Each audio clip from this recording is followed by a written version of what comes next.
Welcome to the Evidence Reasons Academy. I'm Sal Cordova and joined by my co-host Rebekah, and we're all worn out from our debate but celebrating, and we're going to have a strategy session today to talk about something we decided to omit from our debate, and that was Rebekah was insistent and she was right. Oh my goodness, she was right. I was just thinking today, I wouldn't have made it without her. I would be in retrospect, I would have been willing to take both of them on myself, but it would have been a lonely road. And the key argument to that was the one that Rebekah found, calling me on her Friday nights like, Sal, look at this paper. And it had to do with the angular diameter. So I got to say, I'm going to pull up a comment from Modern Day Debate, and the comment section was really some of it was very heartwarming. But before we do anything else, let me just open us a brief word of thanks and prayer. Heavenly Father, we thank you for the viewers. I especially think of Mr. Jetty 89 out there in Ukraine. While bombs are falling on his homeland and there are power outs, he is worshiping and serving you and working, and he visits us and he prays for us and we pray for him. Lord, we thank you that we've had the privilege to even just have time and materials available to us to ponder these great questions. Help this show to be honoring to you. And thank you so much for the team you put together to do this great debate this last Tuesday. Give us skill and ability, be pleased with our work. And Lord, we always thank you that you're always in the audience and you're rooting for us to do a good job. Even if in the eyes of man we may fumble and look clumsy, Lord, you delight in our work. So we ask that you find our sacrifice and our work acceptable in your eyes. Cleanse our heart in Jesus' name. Amen. So you can unmute yourself, Rebekah. Just sorry. Thank you, Sal. And tell us what you think we're supposed to do today. Well, what we're trying to do, I thought, is we want to be able to communicate the argument about how the galaxies are a big problem for expansion. And so, like you said, we didn't feel like we could fully make the argument in a way that people would understand in the time that we had, but we're looking for a way to communicate that easily. And I had to watch and rewatch Eric Lerner's videos to make sure I understood this. And so we're looking for a good way to depict it artistically so that people can understand it, right? Yes. Okay, so that's good. We're on the same page. Mm-hmm. Guys, if you'd seen how sometimes Rebekah and I would have to think through things, and it was a really good process, and we would say, nah, that really didn't work for me or whatever. And oh my goodness, that's Emery Moyna. Oh, and wow. Thank you so much for your support. I have to say, honestly, mm-hmm. I think for modern day debate, that had to be absolutely the best creation versus atheist debate ever. We beat them at their own game badly. The science was up to par. This has been viewed by their professional physicists watching this and giving us kudos. The professional physicist said, yeah, both on the creation side and the non-creation side, atheists, Christians, whatever. I lost a friend today over this. He was so mad. He's an old earth creationist. And he said, Sal, why are you doing this? You're you're rejecting science. I said, look, all we did was just science. He said, that was theological. Why are you doing this?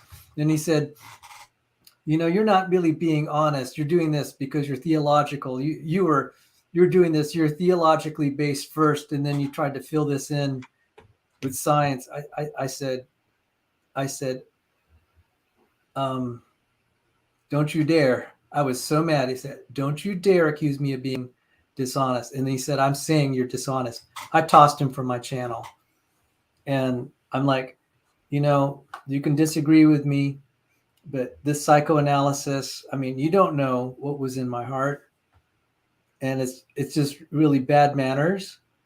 And I'm not going to host someone on my channel and just let him have free reign to call me dishonest.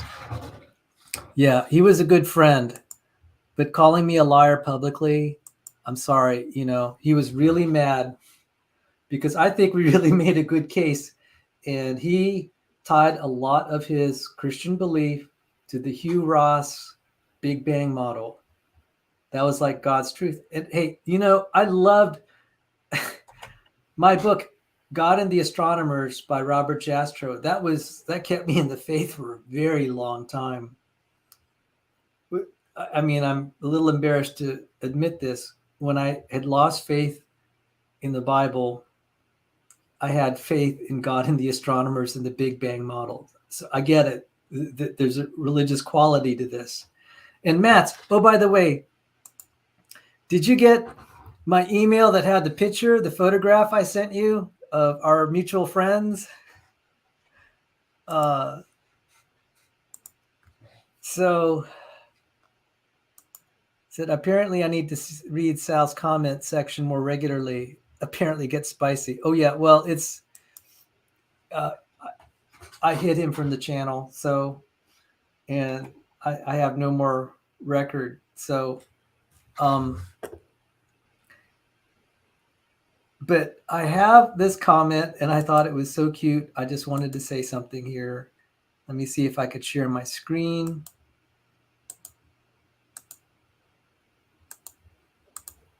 And it says here, I remember when Rebekah was humble and wanted to learn. Then she met Sal and it all went wrong. That was my... You know what, Sal? What they don't understand is that there's always been this side of me. And actually, you're way more tame in the debate. You were way more conceding than I was. I wasn't going to give them anything. And you were like, oh, good arguments, guys. But anyway. That was until after I rewatched it. And I said I shouldn't have said that because it was actually terrible. But at the time, it was sincere. I wouldn't say that again. So, okay, so you met me and it all went wrong. I'm sorry, that was the cutest comment. Yeah, well, people see one side of me on Bread of Life because I do attempt to be very kind and listen. I try to listen, So let me see. Now, you did ask me about, I was visiting the comments section and I got on these rabbit trails, but I caught some rabbits. There was an updated list of scientists against the Big Bang. And this is a good list, the updated list. These are distinguished scientists now coming out.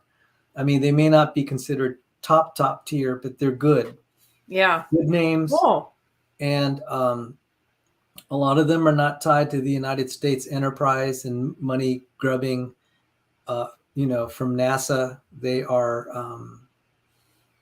a lot of them are in India and in Europe and Brazil and South America, other Asian countries. So they don't have the financial incentive. And just a little bit of background. So many things are happening in a timely manner for our debate.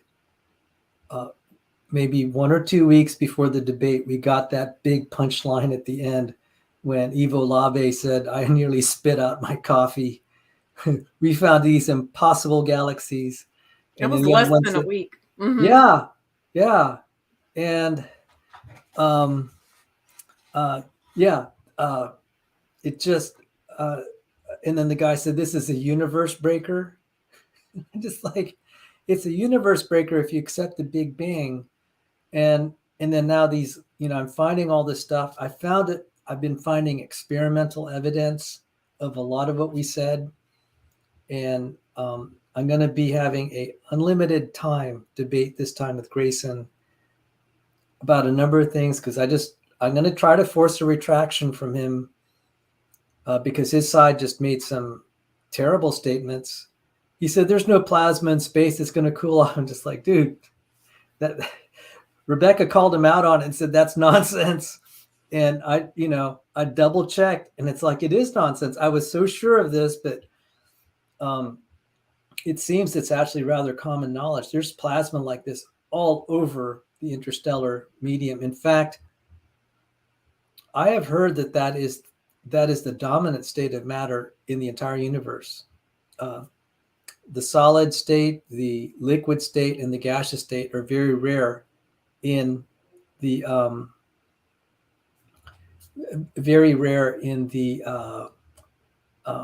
universe. So that's going to be a very small debate, not well advertised. We're working out the venue, and let me see some other things. So this morning, I was excited about this list that included Sister Roy, that was the professor at my undergrad. He's much older now. And Matt says, I feel Sal on the old Earth stuff. That's where I am currently. As a non-scientist, I just don't have the competence to disbelieve in the Big Bang. But at one point, I felt the same about Venema's book. Whoa. Oh, yeah, Venema's book. Oh, goodness. All right. If I may, this is going to be a nerd editing session, but I'm just so glad to see you guys. First of all, thank you for all your support. Now, regarding Venema's book, he said his favorite example of protein evolution was the nylon-eating bacteria. And Dr. Sanford called me like shortly after the book was released. He said, Sal, can you look in the genome databases? We need to try to falsify this. He said, just take a look. Tell me if you think it's promising. I came back and I said, Dr. Sanford, I found lots of bacteria that have this.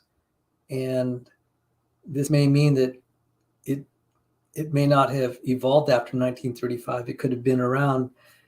But I said, we don't have that many homologs. And I drove up to his house and we talked about it. And he said,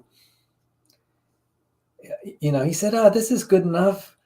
And I'm like, Dr. Sanford, I drove back with this awful feeling. I said, we have a thin case.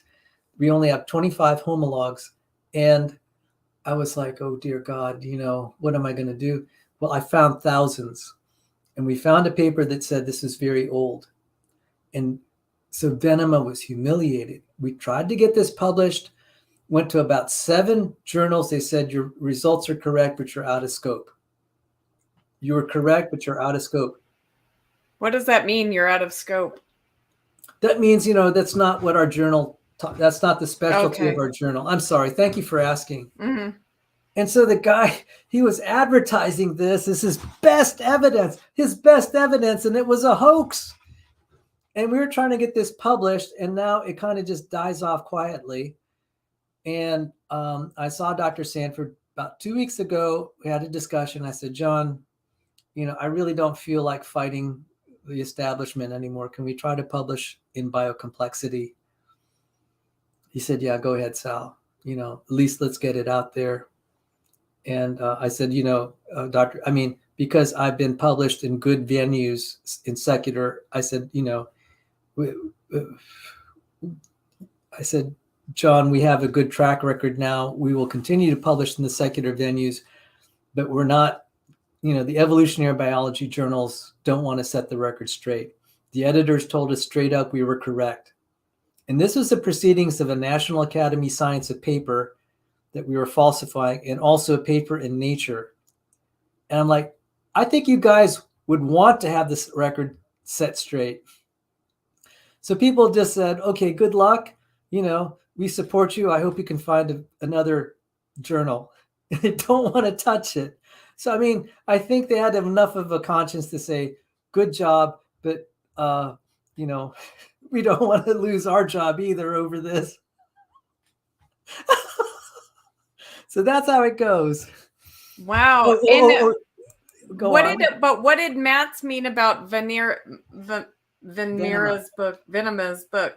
Dennis Venema wrote a book, said God in the Genome.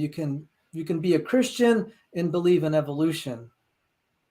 So there's been a lot of attacks on that. A lot of them, unfortunately, are just theological, and I discount that. I said John said, we'll attack it on the science. And we actually, he spent a year and a half and had a year, and he paid me for a year and a half to track that down. He said, this is dissertation quality work. And Joe DeWeese worked with me on this. And then John Sanford. And I learned a lot about protein complexity and the protein complexity problem in the process.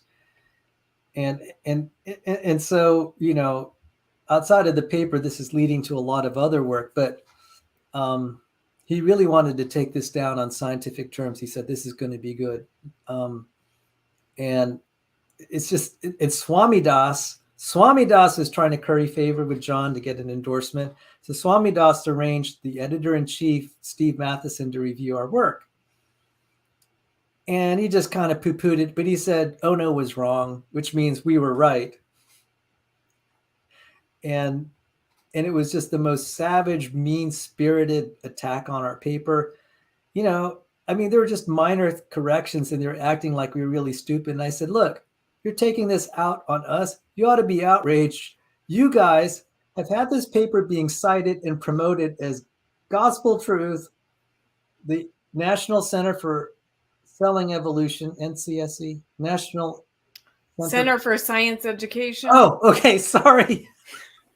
We creationists call it the National Center for Selling Evolution. We knew that's not the real acronym, but they had this 1986 article, Proteins Without God's Help. And they cited this as an example. You don't need God. And they said all our probability calculations were false. And we totally overturned that. And it wasn't even us. It turned out in the peer-reviewed literature, if people were bothering to notice, it was subtly refuted. But the language was, it was in a paper, and it was just kind of in that obscure paragraph. I think some people were trying to clear their conscience. They didn't want to go straight after Ono because it was obvious Ono was their friend. And so this is how it's like, okay, we're going to just call our friend out wrong, but we're going to put it in a paragraph, use wording that no one will really understand outside of our specialty.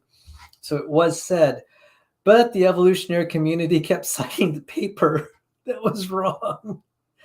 And then Venema kept citing it. He said, this is the best example. Look at all the marvelous things. Stephen Meyer's wrong, blah, blah, blah. And there's Mr. Nice Kitty. And that was embarrassing. And so we're going to try to get that published. And, and then around this time, we have James' tour coming out. So it's just been exciting. So, by the way, how's your Mr. Nice? Go on. Oh, he seems to be doing okay. What year was it that you were trying to get that published? 2017 was when Venema came out. We were trying to get it out 2018, and we just got the runaround, and it was sickening. I said, you're going to let any clown theory come out in evolutionary biology journals, and you guys admitted to us we were right, and you refused to publish it. You just sent us, you said, good luck, great paper, hope you can find another editor to publish it.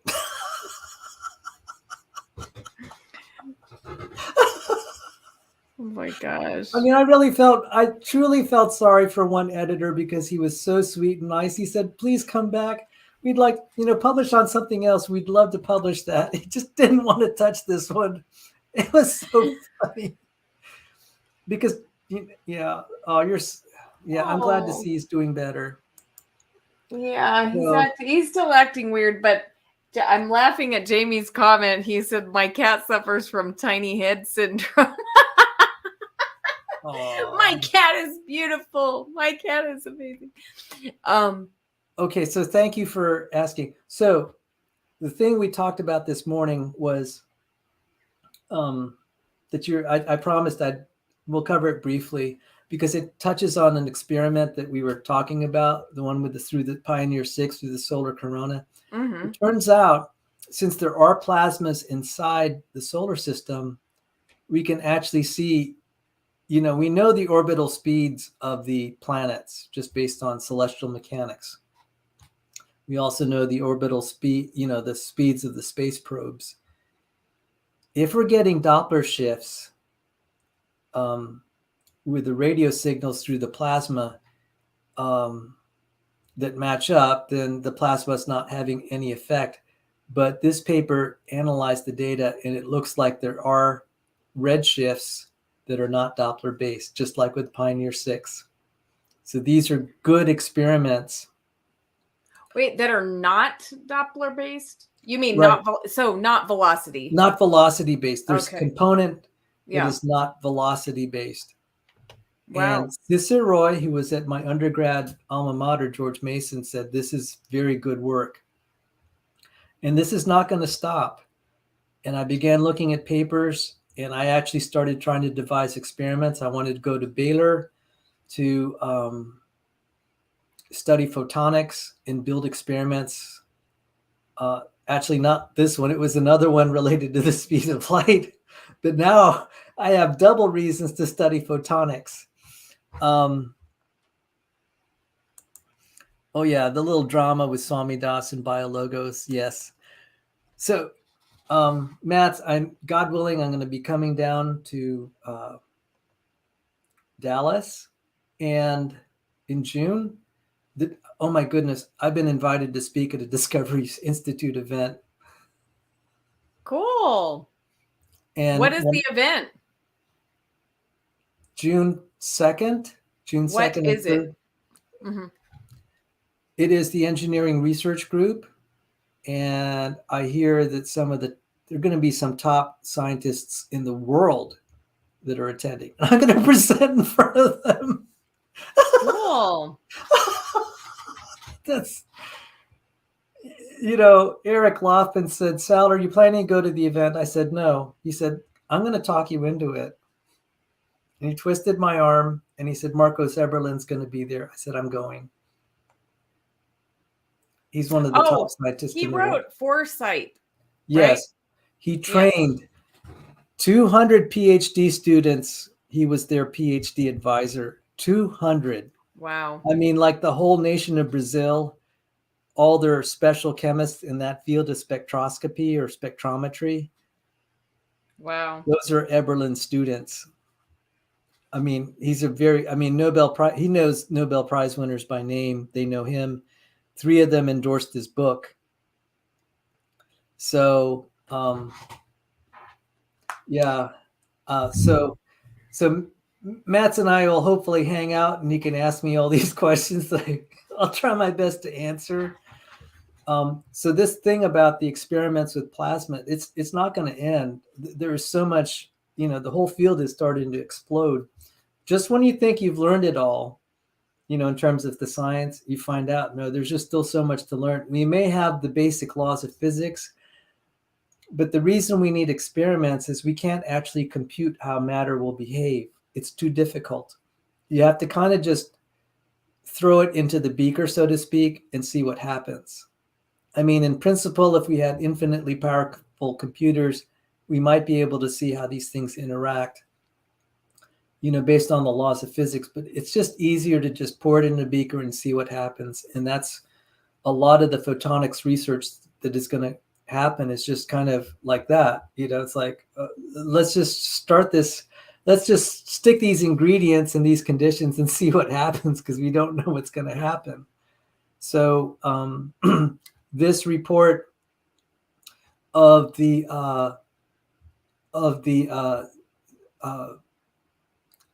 redshifts not due to Doppler in the solar system is a big deal. And also at this time, the American universities are suppressing dissent. So it's really great that in India, there's this group now. They're saying, this is terrible what you're doing. You're suppressing our data. And they're very good scientists. You know, Indians may not have all the money to build all the space probes and all the particle accelerators, et cetera, but they got the brains. When I was going to George Mason University, and a lot of my classmates were from India, I will tell you it was kind of funny. I don't know how to say this, but there was hardly a white face among us. They were all Asians. I mean, it was funny. Asians from India, Asians from like me on the Philippines, you know, Asians from Vietnam, Japan. There were people from the Middle East. There are very few white faces. And I remember also at Johns Hopkins at the graduation ceremony, she said, Sal, you know, my mom was saying, Sal, there's hardly anyone white.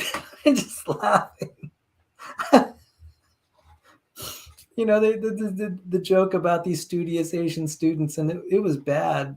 I mean, I didn't like competing with these guys. They're so studious. And one of the, you know, there's, because I was in electrical engineering, they call this, what do they call this? They, hang on, I need to dispense with someone. Yeah, I was going to tell you. Yeah. Goodbye, Hunter Good Biden. riddance. She's not bored now. So wait, yeah, but I want to bring up Jamie's comment too after you finish talking about this, because he has a good one. So our associations is the Institute of Electrical and Electronics Engineers, the IEEE. I mean, that's kind of like our big fraternity. And the Indian guy was just laughing. He said, it really stands for the Indian Institute of Indian Engineers, Electrical Engineers.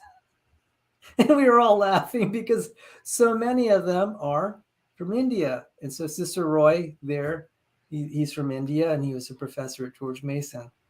So why did I say that? Mm-hmm. There is hope that the descent from the Big Bang will continue to persist because there are lots of people.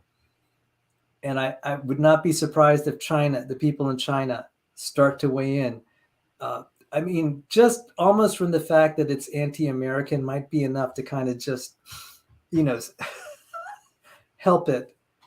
So that was really my point. So go ahead. Cool. That's awesome. Yeah, I found that list, but I wasn't sure about it because since it wasn't on the main list, I thought, I don't know if this is coming from a reputable source, and I didn't have time to look up the people and stuff. So I just, you know, didn't say anything about it. But yeah, Eric Lerner endorsed the list. Oh, good. Yes. Okay. And actually, some of the names on the list were the papers that I cited, which is good. They barely got through. You know, I'm glad some journals picked up their stuff, and there's stuff that's been suppressed. There have been papers that have been shut down. And I said, this is not the way to just say it's, you know, I got to say something. They're letting evolutionary biology papers through, and then they're worried about crank stuff. I mean, give me a break. It's a really bizarre time, isn't it? With science, how it's like, there's this drumbeat for like the importance of science and the scientific method, and then what's actually happening is totally the opposite. You know, yes. It's very bizarre. It's about now money and reputations. And reputations. Jamie said, why don't the creationists talk more about the axis of evil? And he found that there were 3 separate satellites. Like there were 3 different experiments that went to and proved it existed. So I think they do. And so No, this is a good question. When Rebekah were preparing and I were preparing for this debate, we actually had to sort through what would we feel are our best arguments. And we actually de-emphasized the cosmic microwave background. The thing we went after was like in Rebekah's tree diagram, at the trunk, at the base of the tree was expansion. So we decided to attack the expansion argument. Everything else would fall. Oh, now I remember why when I brought this comment up from modern day debate, I just got to say something because I want to pay you a compliment, Rebekah. So I'm going to embarrass you a little bit. You see, he said, I remember when Rebekah was humble and wanted to learn, then she met Sal and it all went wrong. You see, I know what it is. They wanted you on their team.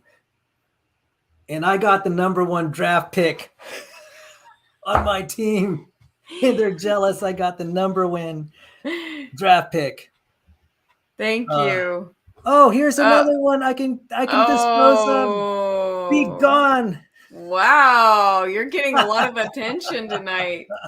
But did that have 37 replies? That comment, it showed 37 replies, I think. I can't see too well because I don't have my glasses on. But it was 4 there. Oh, okay. Maybe I was looking at a different comment or just not seeing it properly. Yeah, so okay, so why did I say #1 draft pick? Because Rebekah just found stuff I would have never dreamed of. And really the most important stuff that was what I felt were the best arguments in that debate was the stuff she found. And then there was one thing that she and I couldn't quite figure out. I mean, it was a good argument, but we couldn't message it. And that was the topic of tonight. So let me just cover it. And while I'm bringing it up, if you had anything to say. Oh, yeah. I mean, Jamie Russell says he's making a promo with Rebekah's strongest arguments from the debate with sound like a monster truck rally. Thanks, Jamie. That's awesome. Wow, that'll be so cool. Okay, so I'm looking first at something.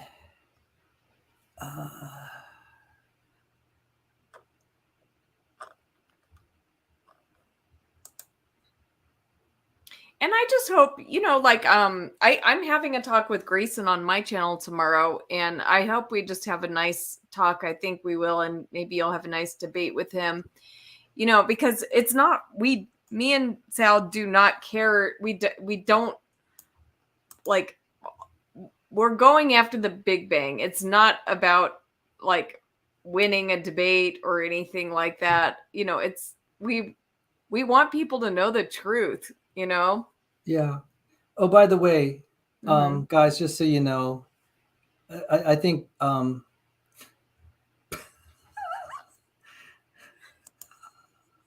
bullshift. Did you say that?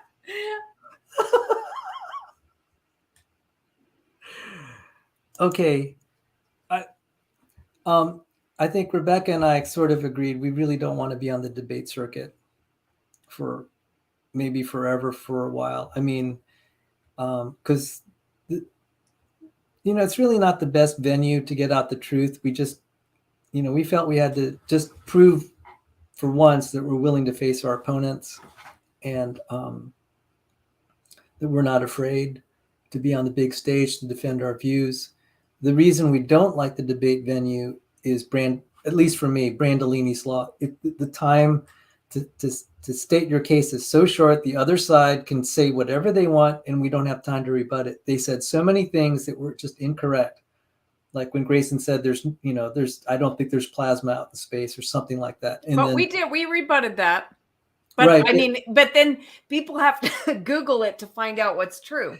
Exactly. So it's like, that's true. And you say, no, it's not. And they say, yes, it is. And it's no, it's not. It ends up, you need some vehicle to really just settle it and say, dude, you totally misstated that.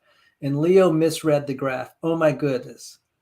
And it's like, this is going to take an hour to show that you misread the graph.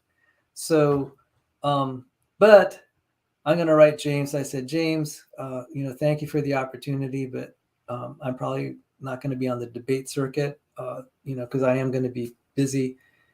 Thank you. And, Rebekah and I did this. We put a little extra effort because we wanted to go out with a bang. But Sal, don't write to him, because if we get another opportunity to go against evolution, I want to do it. Oh boy. Because our first one we were going to debate evolution, but then all that drama happened and we had to, I didn't feel good about it. So, but I hope, to do that. See, that's because of my bad behavior, I know. Oh my gosh, Sal, but it's okay. I said, okay, Rebekah said, I'm not going to be on debate with you. You better be on your good behavior this time, because you know what happened last time when you opened your mouth and you said things you shouldn't, you got in trouble.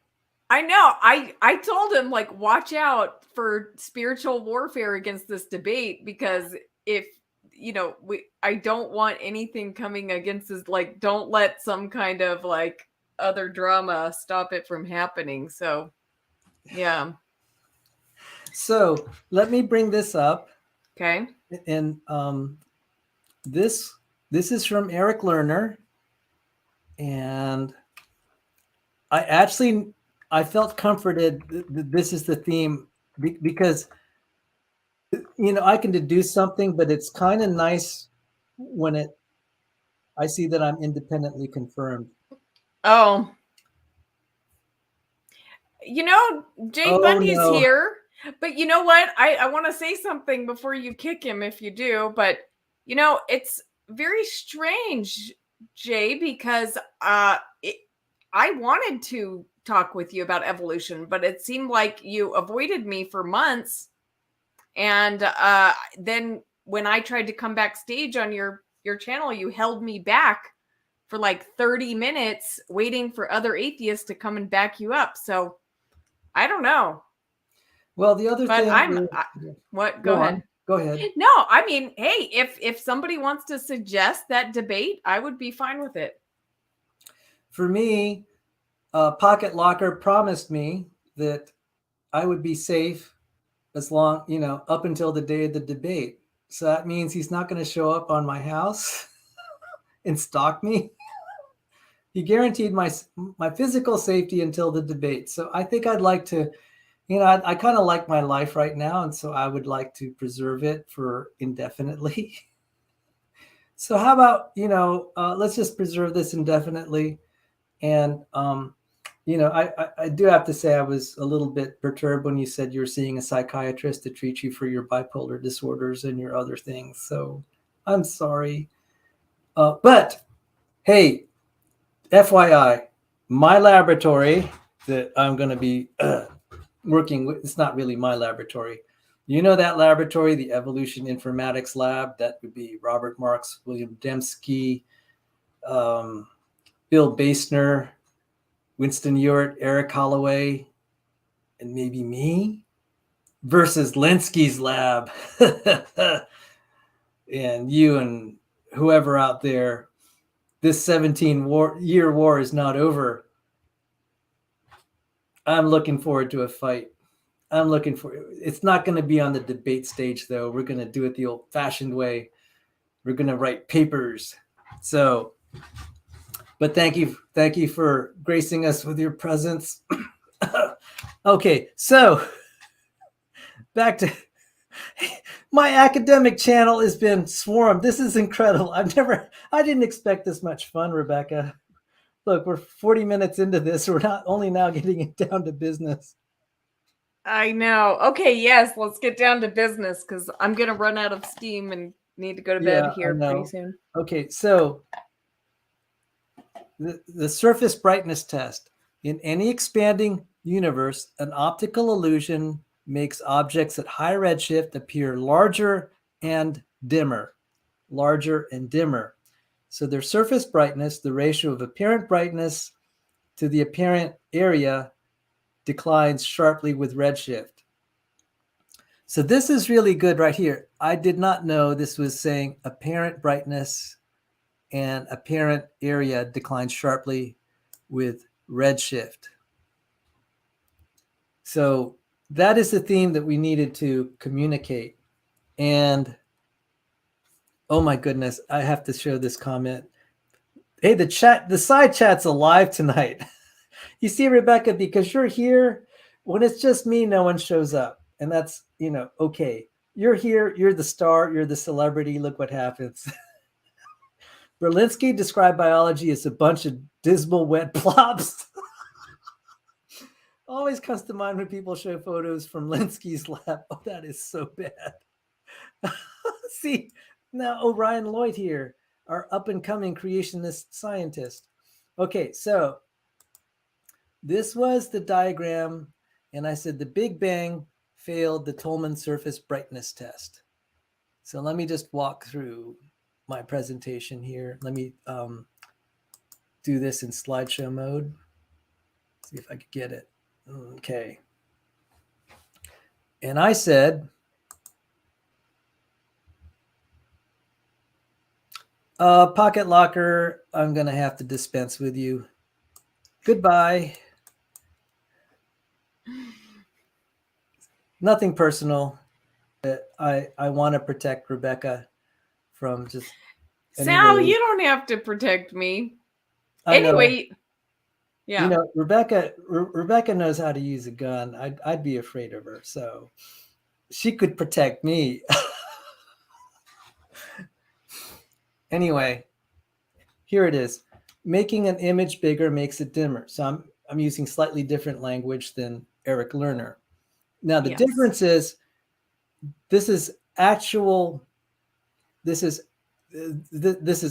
brightness and actual sizes when you're dealing with a projector. So a projector is showing the an image. You can make the image on the screen brighter by increasing the distance between the projector and the screen. And but as it gets bigger, it gets dimmer. So the mathematics to apply this to the Big Bang expanding space cosmology is very much more intricate than what we have in this example. But it is a nice analogy. It's a pretty good analogy, bigger and dimmer. So the principle is the bigger, the dimmer. Yes, but we need to now show why with the expanding space, it actually makes it look, it actually appears smaller and denser. Okay, this is the discussion we need to have. We would have to hypothesize it as being very small and very bright to be able to make an image. So if we see an image of a certain size, we're going to recompute and say, okay, the actual galaxy size, the actual, not the apparent, the actual galaxy that we're looking at, its physical dimensions in terms of kilometers or whatever, the diameter is going to be this.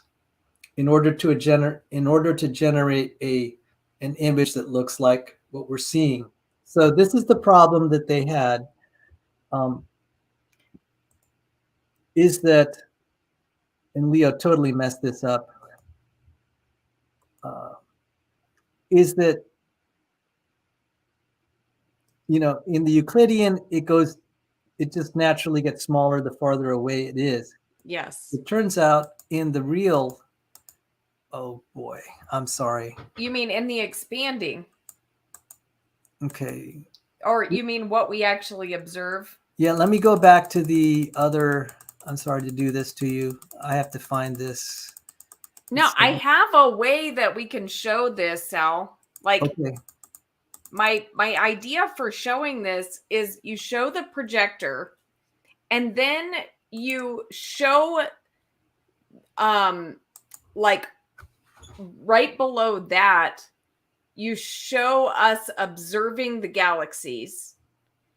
And then like I don't know if I'm going to describe this well, but let's like, you see the size of the galaxy and then you have to, this might have to be on a different thing, or maybe you can make it move or whatever, but you can show that when they see it as it actually is, because it's not expanding, it's going to be small, but they think they're calculating for expansion. So now they have to make it like it, they're thinking the thing is big, so they have to make it smaller. So you can show like little calculations and then show the size that it would have to be. I'm doing a terrible job explaining this. Okay, no, see, this is where if you saw the two of us arguing over this like 2 nights before, you would see how hard it was. And I got it half right. Finally, for the debate, I got 1/2 of it right. When I showed this basketball diagram, it was so funny. I was actually trying to solve the Tolman surface brightness question. And I said, okay, to introduce it, I'm going to do this basketball thing. And that really wasn't my goal. And Rebekah said, that was really good, Sal. I'm just like, that's not even the main point. But this is a good stepping stone to help us get to that one. And once someone understood what this meant, it's easier. So just FYI, what this should be is this first basketball will actually be bright and large. But what's misleading is this one is large, but it should actually be pretty dim. Yes. And if I could, this, it's going to be hard, but what I should say is you'll see this get small and then it starts to get large. It should get dim. In fact, it'd be practically invisible at these high redshifts. And that would be a very good graphic just to say bigger, dimmer, especially when it's at high redshifts. That would be more accurate. Yeah. So now I kind of get, and so what was so hard is we had pictures in our mind of what we were trying to say. And until you actually draw it, the other person can't understand what you said. So I said, Rebekah, give me about 8 hours. I might be able to redeem myself. And I was like, all right, God, how am I going to draw this up? I need something clever. So we're going to just try to do this. And let's just try to work through this. And maybe if we get just a couple of the graphics, at least halfway where we want, maybe we can find a way to communicate this. So yeah, and I think your projector one is good, but it's only telling half the story. And that's the problem, is if it only tells half the story, then it's going to be confusing. It's going to look like a contradiction. Like you have to tell the whole story about what we're seeing and then how that goes. So okay, so I have an idea. I think I kind of heard enough from you to give me an idea of what we're going to attempt. So we have, I'll just call it the Andromeda-sized galaxy, or how about a Milky Way-sized galaxy? And then we have a Mighty Mouse-sized galaxy. And I think it'll be clearer. It just occurred as you're describing it. Let me see. So let me see if I could get a picture of Mighty Mouse. I'm sorry, just I was telling Rebekah I don't have the temperament of a scientist. She said, I said, Nancy Piercy said, you're not qualified to be a scientist. She was talking about temperament, not intelligence or, whatever. And she said, well, Rebekah said, well, why'd she say that? I said, well, because that's kind of true. I really just want to make cartoons, comic strips. And so you saw it in the debate. I had finally a chance to do comic strips. So anyway, Mighty Mouse. And Mighty Mouse was the term Eric Lerner used. For GHZ2. The so he got the name from a cartoon character called Mighty Mouse. Let me see if I could. I know Mighty Mouse. I'm old enough to know Mighty Mouse. Okay, so all right, this is gonna make it fun. I mean, I mean, this is tedious to get it all together, but I had so much fun. I said, I want a picture of Mighty Mouse. So I got a picture of Mighty Mouse here. And I'm sorry to drag you into this slow process, but I figured, okay, Mighty Mouse. So, but Sal, I don't know. We should ask Eric Lerner's permission if we're going to use Mighty Mouse, because he's been using that. We should make our own thing or ask his permission. Okay, how about you suggest what our own thing is? I'm open. Okay. I don't want to make waves. Okay, I can get myself in enough trouble, and I just have to say, I wanted to have something like Hitler had the downfall thing, and I wanted to have. Rebekah said, none of that. That's too dark. We don't need Hitler in our presentation. I know. I wanted Hitler in our presentation. I was like, oh my gosh, no, Sal. Okay, now I was very bossy with Sal, you guys. I was so bossy.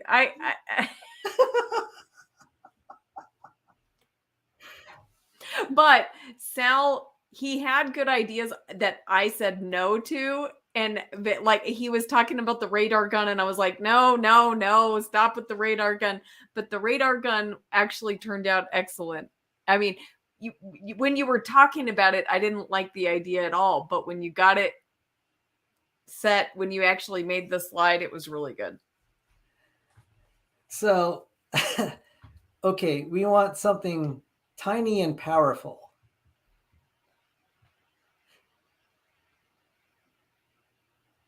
I don't know, but okay, you can use Mighty Mouse for now if you want. I mean, I want to continue on with your processing. So I would suggest we use different colors to code it because it'll be a little clearer. Okay. How about red and green? So green is one color, and green and yellow, or something like that, because red and blue have connotations like red shift and blue shift. So Mighty Mouse will be in green. So I'll call Mighty Mouse. Okay, so we have the regular Andromeda galaxy, and I'm going to draw that out. So we have Mighty Mouse here, and we'll represent Mighty Mouse. I'll do a shape, a little oval, and Mighty Mouse will be like that, and we'll make him yellow, a bright yellow.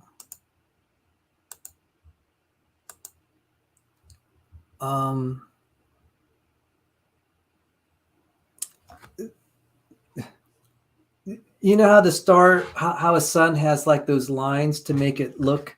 Actually, let me see if I could get a picture of a bright star, something that's very, very bright.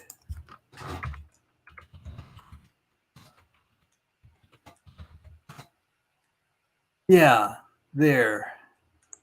That's just about the ticket. That's better. Oh, this is even better. That's Mighty Mouse. That's that's a nice, you see, now you know how much I enjoy doing this.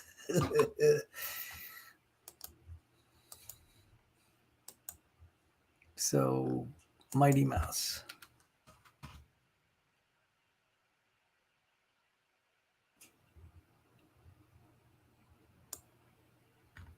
And Mighty Mouse will be small. And then we have Andromeda.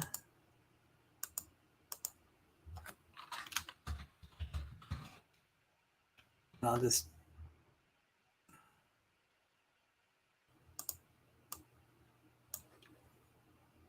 And we have the picture of the Andromeda galaxy. Let me see.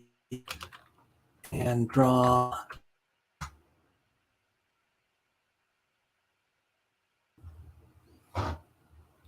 I have this picture in my garage. I have a picture like this that I've kept for 40 years.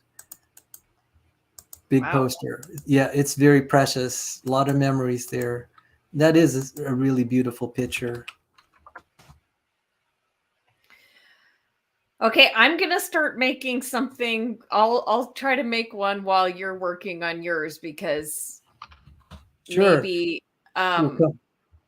come up with something, because it's a little boring to watch you process. I So know. I'm sorry. no, it's fine. It's fine. It's just maybe I will have a slide that that'll explain it, or at least add to what you're doing. Yeah, and see, this is why I wanted to wait. But this was important enough because I knew it would be kind of like boring for you to see it. But when I have a finished product, but you Yeah. gave me enough to get it going. So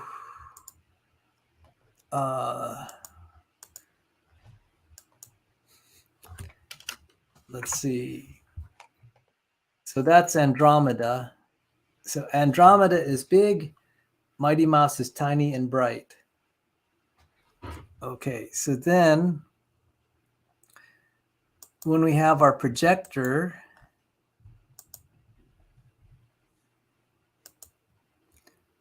I have an idea. Let's see. I duplicate the projector. So just imagine we have Mighty Mouse here.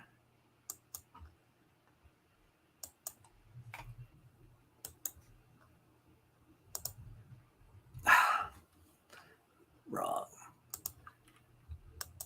Mighty Mouse.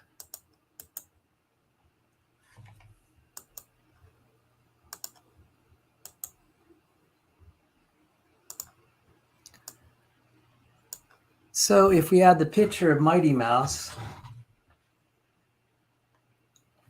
under the Big Bang model, okay.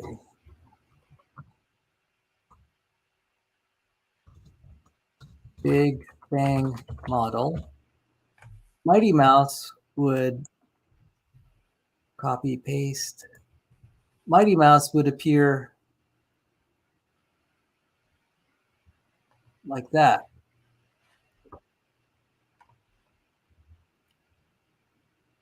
Okay. And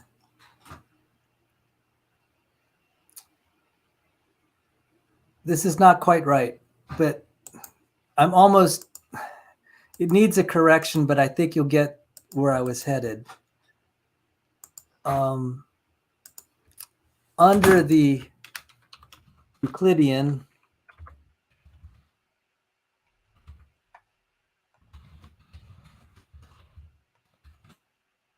whatever Just the tell name. me when you're ready, because I'll stop what I'm doing. And yeah, I'm almost ready, right? If you give me 1 minute, it's going to be there. So what I do is, oh, I know, and we would get the right angular diameter. It would appear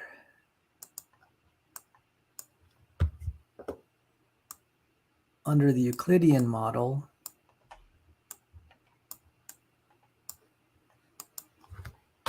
This isn't quite right, but I'm trying to think. Oh,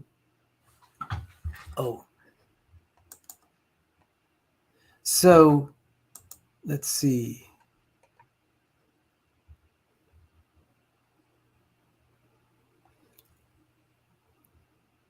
So we want something to have this angular diameter. The way we see it in the, I'm sorry. In the angular diameter, that's just the way you see it in the telescope. It has a certain arc to it, just like that basketball.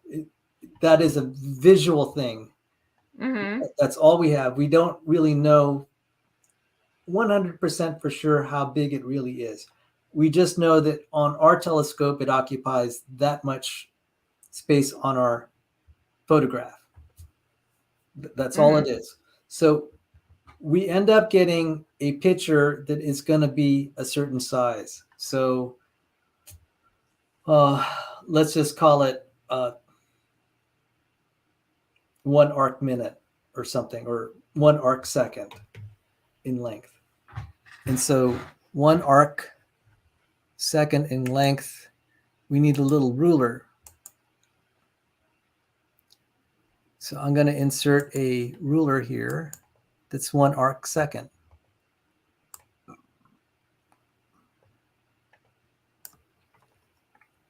And I'll make it nice and big.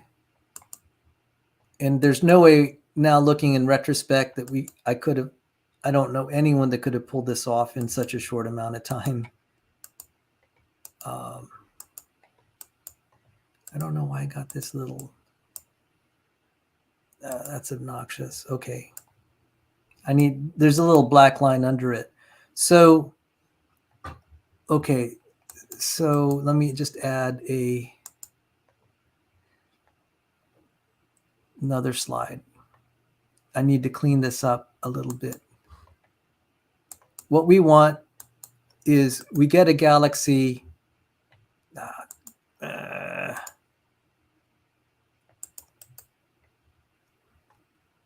Copy. That'll be this size. So let me just say the actual size on our telescope.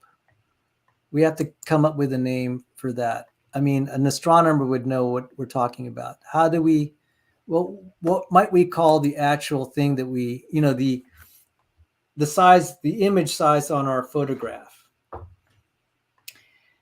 I don't know. What I don't know what you're asking me for. Like, okay, what kind of measurement? Okay, so on our graph, that all right, just to go back to the graph that we were talking about, this, let me go all the way up. So I'll show it to you. On this graph, it says arcseconds. So this one here is roughly, it's about 1 arcsecond. Okay. And so that's the diameter, that's the angular diameter. That's physically how big it is in the telescope's eyes. It will assign it. So going back just a little bit, going back to this picture, it's a measure of how big it appears when it computes it. That's just a visual thing of how it looks. So there's a name. It's just kind of funny. I wish we had a name to call it. It'd be easier for people. It's like how big it visually looks. So even though, let me see if I could superimpose something here. Copy. Even though, I think you're overcomplicating it. I probably will. That's why we're having a little strategy session. Because we need, I can totally mess the, okay, guys, you don't know how bad this was going when we were trying to do this earlier. It was such a disaster. We were fighting so much. Okay, I have something that I just made I want to show you. Okay. This would be slide 1 of 2. Well, I can make the second slide and then I'll show you. Can I just show this? Sure. We have the same physical object, but the angular diameter that the telescope registers is going to be different. It's very important that the angular diameter is not the actual size. It's only what the telescope can see. Okay, so go ahead. I'm going to, let me drop this and go ahead and share. Okay. So let me see. Audience window. Okay, here we go. So this would be slide 1 of 2. Okay. Mm-hmm. So this would be, and I mean, the top one would be the expanding. The bottom one would be the Euclidean. And then on slide number 2, then, so, basically we're just showing what it would look like. And then we show, okay, now when we'll take the big, I don't know what I'm doing. How do you like this for slide number 1? Very good. I like the idea. So the bottom's the Euclidean, the top is the expanding space. Yes. Okay, so And we are so close to this. I got to tell you guys, we even after an hour trying to fight over this, it's like each of us knew that what we were trying to say, but we just couldn't depict it. It was so hard to communicate. One of the problems is she and I could agree on what the issue was. What was difficult is how do you get people that have never touched this before for the first time, and that they could actually see it within and comprehend it like in less than 5 minutes. I'm just like, oh my goodness, this is so hard. Beautiful slide. Okay, I will Bravo. keep working on slide number 2 while you're working on your slide, Okay. and we'll see So what we come up with. In audience, if you have anything to say, I mean, can you see that? This pink is just we'll use the color pink to say this is just a visual size. It's not the actual size. The actual size is the actual size of the basketball, but the visual size is different. We use the term angular diameter. So we'll just say the visual size, the formal. Mm-hmm. Yeah, the formal term is angular diameter. Oh, I know. I got it. Yeah, go ahead. I know. There is this picture. There's an optical illusion here where you actually see the power of angular diameter. It's called optical size. There were some really powerful size perception. I know what I'm going to do for the second page now. Okay, so this is a good illustration of angular diameter. There are many pictures like this, and let me show it to you how this is where it's really important to understand angular diameter, because this is the same individual, but the angular diameter has been changed. The same physically sized, and there are even better ones than this. Let me just look around just to emphasize. Okay, wait. Now, what are you trying to show me? Okay, this person is the same size here. A psychologist actually built something where when you photograph it, they'll look different sizes depending on the position. But this kind of emphasizes the basketball thing. So we're saying the angular size here is bigger than this one, but it's the same. It's not this. They're identical physical sizes, but the angular size, the visual size is bigger or smaller. And that's the important thing that we're looking at. So we'll call it the visual size, the visual size in the telescope. But let me see if I could find a slightly better picture, because at least people will know, okay, there's kind of an issue of optical illusions. Let's see if there's, here. Let's see if there's this one. How do optical illusions affect how we perceive size? The kids are actually about the same size, and there's one where they have the kid looking so much bigger than the parent, and I'm going to try to find. There's some that are really good, so let me just try to find that one. There's some that are really good.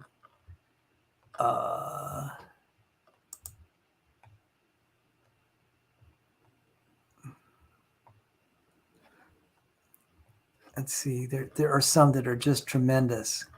And actually, they didn't Photoshop this picture at all. Let me show it to you. See if I could.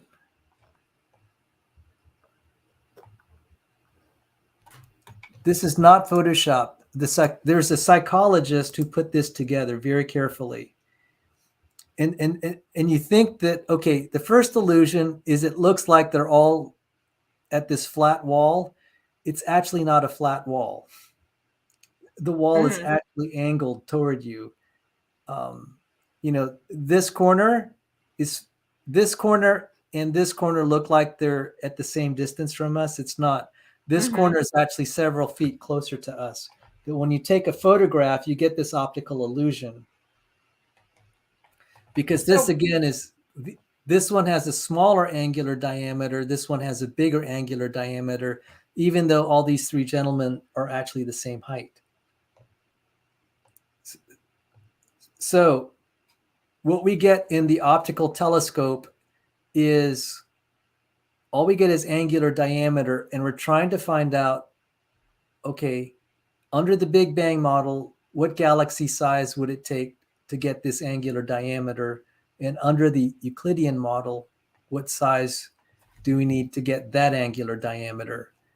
And this is how you get the Mighty Mouse paradox. So I'm just going to save this, file it away. And if it just confuses the issue, we'll try something else. But I want to keep this photo. Isn't that amazing? Someone actually spent a lot of time trying to figure that out. They had to construct that so that you could get people. It's really powerful when you get a video of it.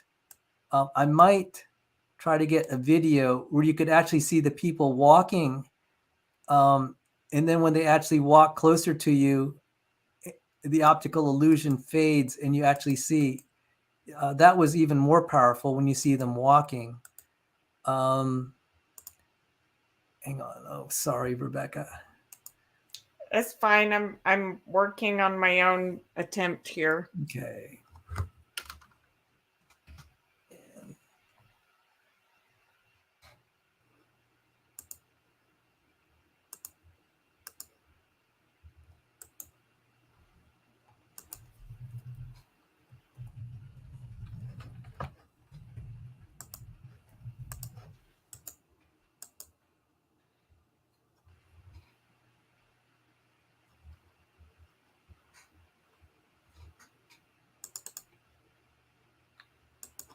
I don't know if anybody's watching now, but this must be really boring. Well, see, now this is more the show that I wanted. Really? That's why I called it a dumpster fire. I didn't expect us to be swarmed with so many people. This is so funny. So, optical illusion. Optical. Where's my optical illusion? There it is. Then,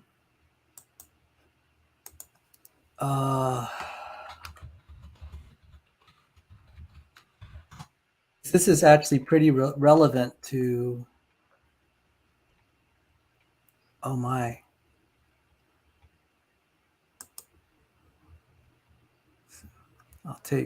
We might get dinged for copyright, but I'll risk anyway. Really?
Okay, I know that was nerdy, but this is actually related to our topic. This whole thing about angular diameter it can be so deceptive as far as how big it really is. And out there in space, we have no cue. And so we have to actually fabricate from what we see how big something is. I mean, honestly, if I looked at that picture, I couldn't tell you how tall she really was. This is a little bit of the challenge of all we have is angular diameter, and they're going to just say, well, how big is it really? And so there have to be some assumptions put in there. The first is, what model? Are we going to be Euclidean or expanding space? But if we make certain assumptions that it is the expanding space model, we then will have to, it'll force us to say, to get that angular size, it has to be teeny tiny. And so all we get is, this is, okay, so what I was trying to do here is I'll say this is the target size. The target size. Oh, look. Yo, Sal, can you have an MS in anything and still think the world is 6,000? It's covered by flood? Yes. Who's that? I don't know. Oh, I've seen Joel before. I don't know who. I mean, I don't remember in what context. Maybe on Bread of Life. I don't know. Were you ever on Bread of Life? Oh, well. To say that John Gideon Hartnett is a physicist, PhD, 200. He is an associate professor in Australia. He works for the European Space Agency. He's a young Earth creationist. He's bazillion times more brilliant than I am. So there you go. So this is, okay, I'm trying to square one thing away here. Let's see, shape fill, shape outline. Okay, so this is the target angular diameter. Target angular diameter. You're an old Earth creationist Christian. Well, thank you, brother. Nice to meet you. I used to be an old Earth creationist. Mm-hmm. Yeah, and you only mentioned one person with the PhD, but there's lots of people who have PhDs who are young Earth creationists. So yes. Change Tan, Joe DeWeese, Rob Stadler. Rob Stadler got his PhD at Harvard and MIT in biomedical engineering. Nathaniel Jeanson also Nathaniel got it from Jeanson, Harvard. Mm-hmm. Russell Humphreys, Duke in Louisiana. Philip Dennis, University of Missouri, and he actually worked for NASA. Okay, so I'm sorry that this is such a slow process, but this is how hard it was. And I said, I wouldn't want to just bore you with this, because I could do all these diagrams and then we might meet and it's like, nah, that doesn't cut it, Sal. I kind of needed the instant feedback and this would be more efficient. So I have a screen here. You're going to laugh. This is the target angular diameter. This is the angular diameter we need to explain. It would be just like seeing the picture of the girl. Joel, I don't have time to address that today. Thank you for your question. And I don't know why this thing won't let me edit it.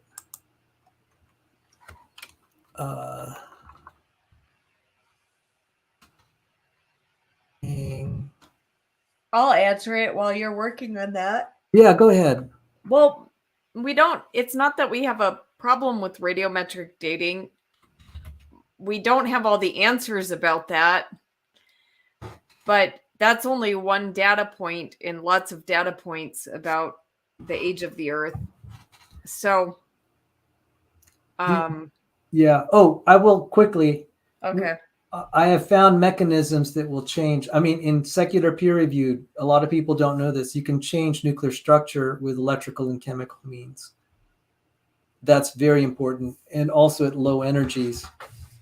You can also do it at high energies with electricity. And there's a lot of electricity during tectonic situations. There's also really disturbing anomalies, which I can't get into, but like, why is there 70 times more uranium on the continental shelves than anywhere else?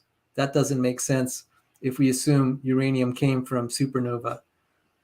And then also the Big Bang model is wrong. You have a very difficult problem with nucleosynthesis, and it would imply that radioactive isotopes came possibly recently. So anyway, thank you for joining us. So just like that picture of the girl, we're trying to figure, we just have that visual angular diameter.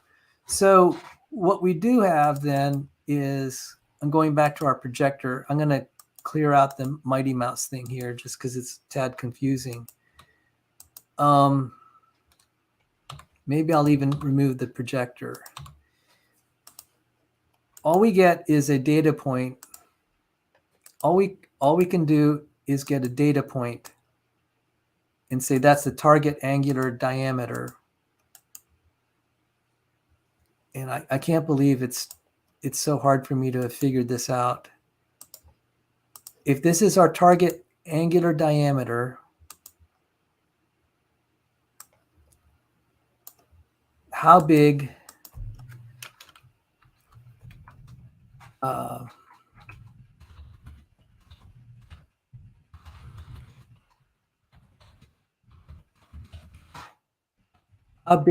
and how bright?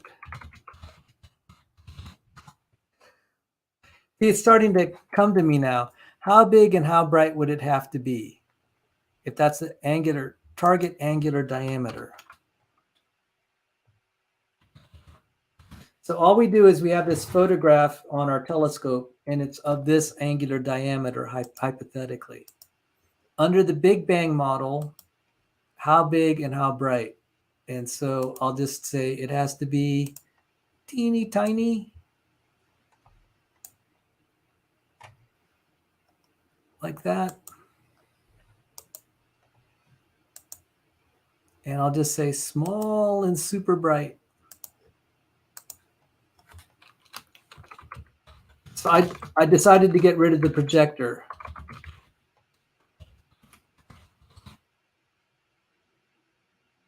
Whereas if we wanted to get it to be in the Euclidean model,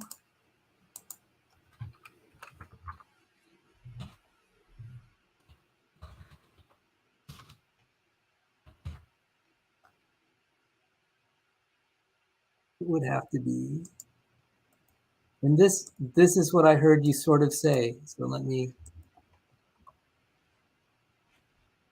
Milky Way size.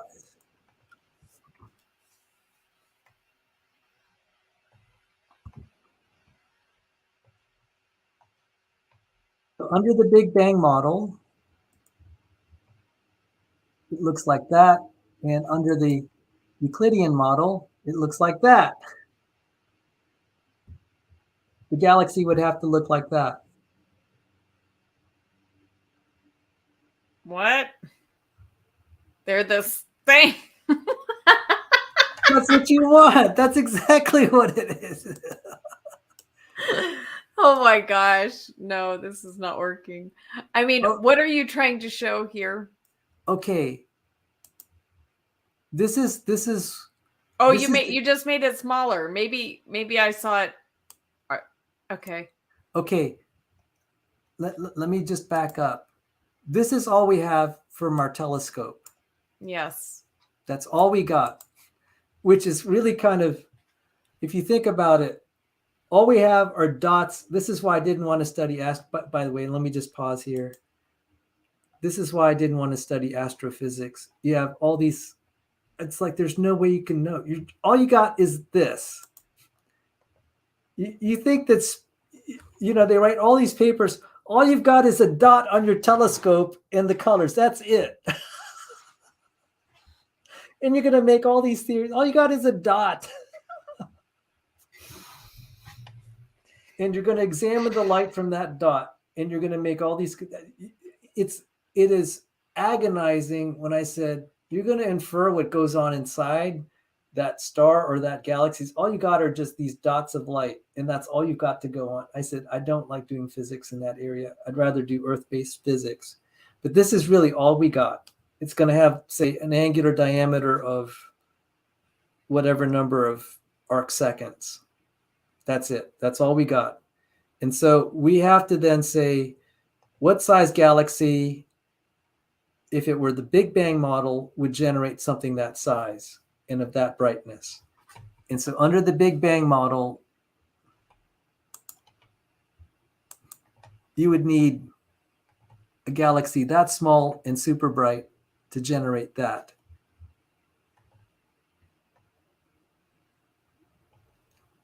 Under the Euclidean model, you need a galaxy this bright and that size to generate that. And I'd say, well, gee, that looks pretty easy. I would assume that it's just the size of ours. This has to be 600 times smaller to generate this apparent, visual size. Yeah. This apparent image.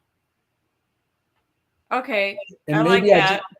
Maybe I just dropped the projector thing at some point, because this almost makes it easier. Because we had this, maybe the projector thing was kind of cutesy, but it didn't quite fit, because when we used this one here with the basketballs, you could see, yeah. I mean, it says. It's really clear when you do that. Okay, so, all right, if we got nothing else, maybe I took us down a path that was confusing the issue. Okay, so we'll say, okay, the point is that, remember, we're trying to figure out what the size of the real basketball is. Unfortunately, we don't know the size of the basketball, the actual basketball. The question is the size of the actual basketball. But if all we had is we started off with this, that's all we had. We have to guess how big the actual dimensions of the galaxy are. That's all we've got. Yeah. On Big Bang model, it would have to be super small and super bright. Or maybe let's reverse it. Let's reverse it. Under the Euclidean model, if we had a Milky Way sized galaxy, okay, that has that redshift, if this is all we had that we started out with, and we assume a Euclidean model, all we need is a galaxy this size, Milky Way size, in Milky Way brightness. Mm-hmm. But under the Big Bang model, to generate something of this size, we need something small and super bright, like 600 times. Yes. Okay. Wasn't that? Okay, I feel really bad, Rebekah, because now this is so much simpler. And your projection? No, the thing I like about the projector actually is because we're familiar with the way that a projector, if we move it around, it does like expand the image and make it dimmer. So I do like the projector. Yeah. Okay. So the difference is in the projector model, we actually know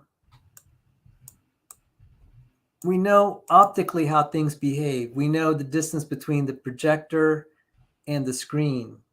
We kind of know what the parameters are, the magnification parameters. So the Euclidean model, we have to assume. Okay, let me just show. Let's see, shape, rectangle. I'm going to just, I mean, this is just so crude. I'm sorry. Yeah, I'm almost done with my second slide, so Do you want to finish it out? Yeah, no, just tell me when you're ready. I'll look at yours and then I'll stop. Okay. So the Big Bang model would be like that, and the Euclidean model would look, the projector would be kind of like smallish. Mm-hmm. I don't know. And so we have to pick which model is going to generate the image. So I would just say, okay, this is all we've got on our telescopes. We don't know the physical size. If we assume Euclidean, if we assume Euclidean,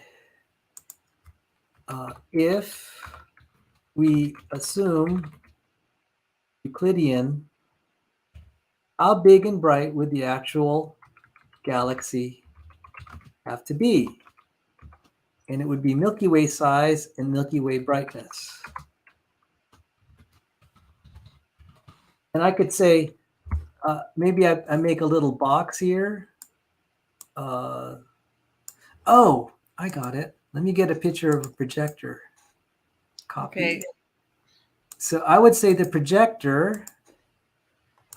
I'm sorry, Rebecca. Forgive me. No, it's okay. Just tell me when you're ready and I'll stop, because I stopped working on my thing, but I'm going to go back to it now. I'm almost ready. So the projector, oh, here it is. The projector would make this image. This is, if we call this a Euclidean projector. And under the Big Bang, let me go to the Big Bang. All right, let me move this out. I almost, under a Big Bang, and it goes through the projector process that's, we'll call that a Big Bang projector. We'll have to make two different projectors. One is for the Big Bang and the other is for Euclidean. So under the Big Bang projector, you need a very small and super bright to generate that image. Okay, so let me just finish 30 seconds. Okay. We have to generate this image on our screen. And we have two kinds of projectors, a Euclidean projector and a Big Bang projector. The Euclidean projector, if we had a Euclidean projector to make this image, the source galaxy has to be, all it has to be is a Milky Way sized galaxy to make that image.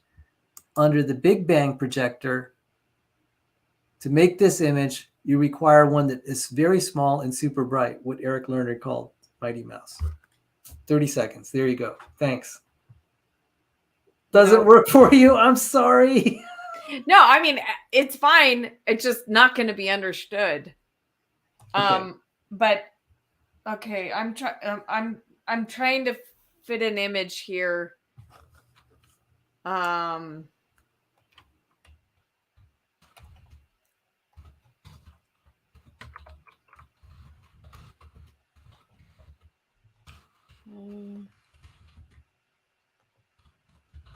Keep trying, Sal. Don't give up.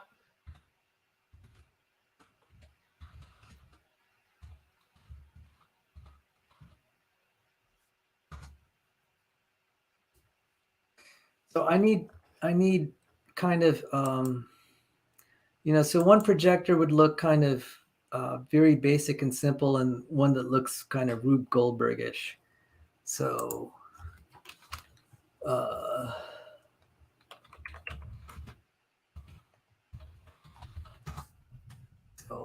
simple slide projector.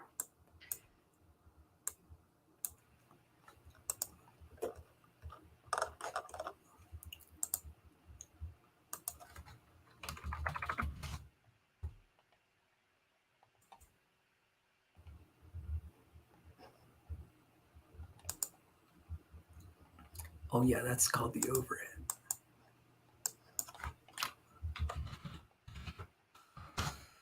So I'll represent Euclidean with an overhead projector.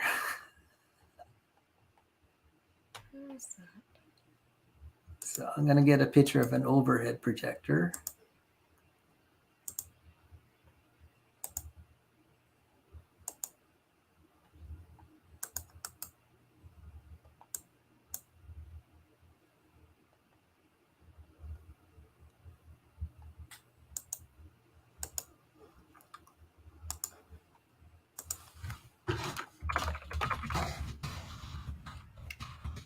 This is really nerd torture. I mean, this is not even nerd torture. This is something else.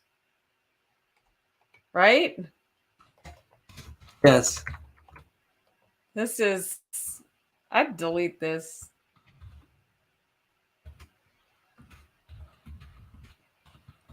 This isn't very academic. Sorry, guys. We're trying to think it out. Da, da, da, da, da. Yes, sing. I like it when you sing. De-stress the situation. We have to laugh every now and then. I'm not stressed. Are you stressed?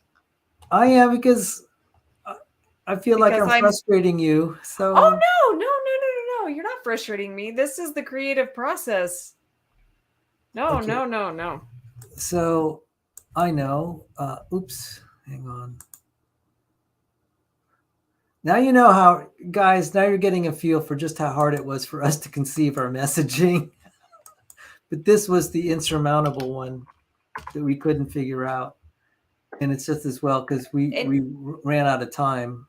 And it's just a matter of trying to communicate this, but in a short format. But it may not really be possible. You know, it's something that takes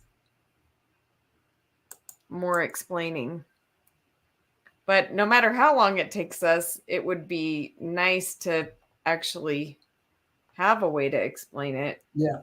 Well, visually. We wanted it to be live so people could see if they understood what we're trying to say, and plus it was more fun for me. So let me show you what I have so far. Okay. And this is what we agonized through. All of our. I mean, we had a very visual presentation. So I'm representing the Euclidean projector as like this little overhead thing. And the Big Bang projector is this thing. So you have a source galaxy, it goes through a kind of a transformation process, and then you get a result. So the way that I would animate this is, let's see, let me do a duplication. So the way I'd animate this is I'd say, okay, the visual processing machine, that we're dealing with is represented by this kind of projector. It's going to make something like that. What are the characteristics that have to go here? So I'll just make that a question mark. I'll make that a big question mark. Like that. What does the galaxy have to look like? And the answer is it has to look like that, small and bright. That's the characteristic. Mm-hmm. And if we had like a little toy, you could actually see what would happen if I made it bigger. You'd get an impossibly large galaxy. If I made it smaller, if someone had a toy, you'd actually see what had happened. And so that you get this insanely small one. But this one's very simple. So what do we need to get that? So let me just grab my question mark here. Okay, how about can I share my thing, or do you want to? Okay, I'll go through this one more time. See, okay. because if we had, Rebekah and I had concluded, okay, if we had an hour to explain this, we could probably get the point across. And we're trying to see how efficiently we can get some points across. We're trying to hit the absolute limit of how quickly we could do this. So I'd say this is the angular diameter. Let me call it the target angular diameter.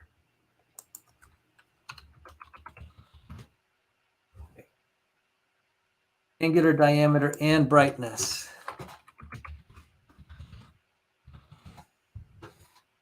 Okay, that's all we've got. That's the actual data. So let me see.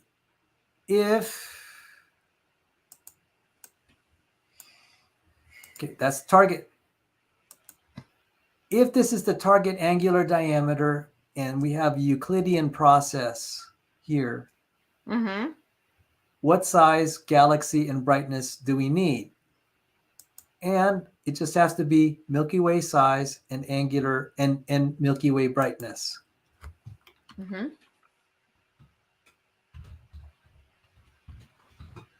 However,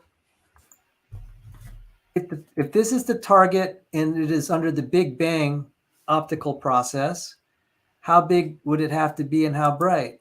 It has to be small and super bright, as in 600 times. What was the figure for Mighty Mouse? 600 times brighter? Yeah, but can you do something to, the coloring is a little weird. It's not giving me the impression of brighter. Right. But so before we move there, do you think that this is at least one way to render it? We have to just break it down in terms of the source galaxy and the process. We could replace the projectors with something else, but I think. Go ahead. So if you can suggest that, but before we go there, I finished mine, and why don't you give it a shot yourself? Joel says, blink twice if you need help, Rebekah. Joel says, Rebekah, are you cool with this being live? Yeah, I'm fine with it. I would not put something this boring on my channel.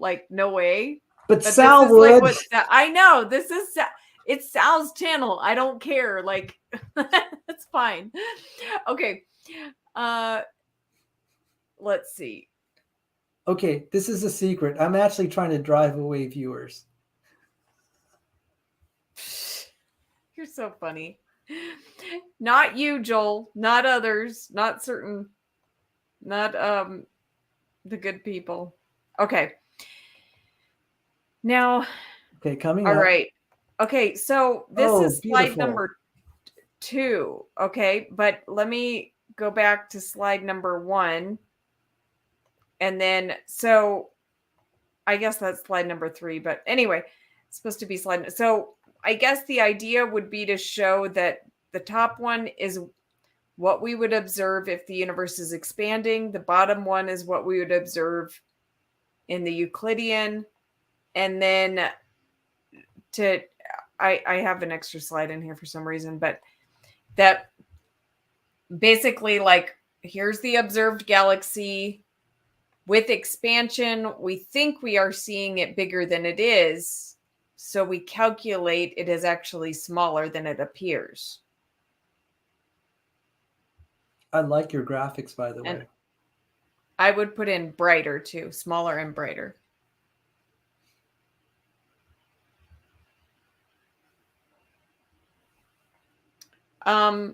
So I don't know. What do you think, Sal? You said you like my graphics, but this is way better. Just from visual, it's nice to say this is what James Webb sees, and you have the James Webb telescope there with their, I think that they call that the infrared detector. So I think we can kind of combine. Oh, you know what? It just occurred to me. Remember that slide where you had, okay, so now let's just try to add a little drama to this. It's okay, we have this lab assistant, figure out how that has to look. And we have this dialogue. It's like, what are we going to do? It has to be impossibly small and bright. Eric Lerner is going to make fun of us. It's like, what options do we have? It's only, do you like that a little better? No. Well, look. Sorry, Sal. No. I'm sorry. I don't want to frustrate you. No, but that was so good. You know that whole thing when you're doing Adam Reese and he's pulling it out of the dumpster. It's like, this is terrible. We're off by, this is the worst theoretical prediction in the history of physics. And the other guy says, no, but we desperately need it. We need Mighty Mouse. I kind of like that. All right, let me think about how it can work. I don't know.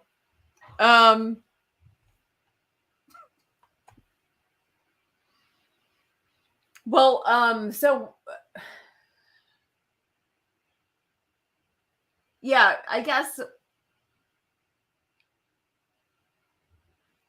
I don't know. So I'm trying to make this accessible to the average person, and nobody, I mean, I don't know.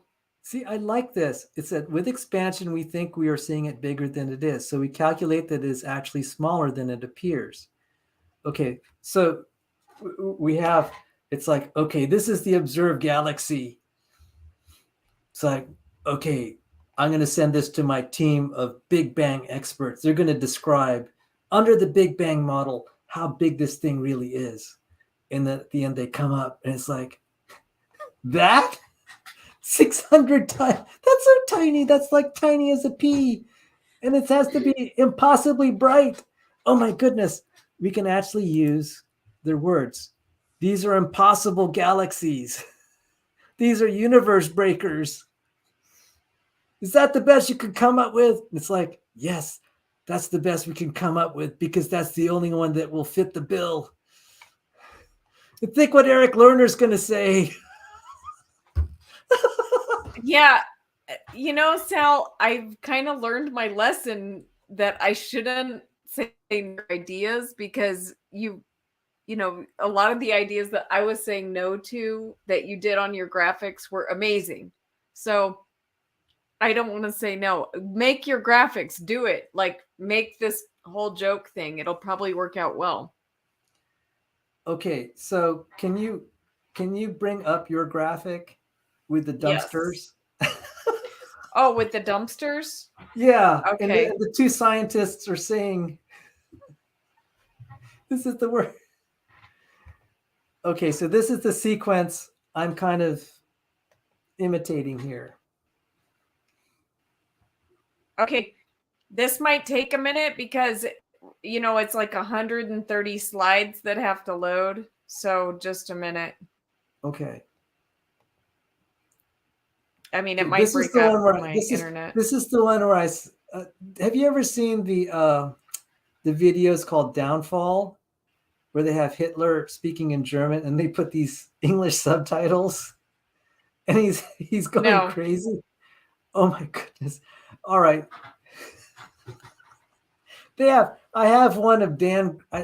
Everyone has their version of when someone kind of goes crazy because he's faced with an impossible situation or a dilemma, and Hitler's just kind of. It is so funny. It's become. As you're bringing that up, let me bring this up. This was who was it? Downfall parody.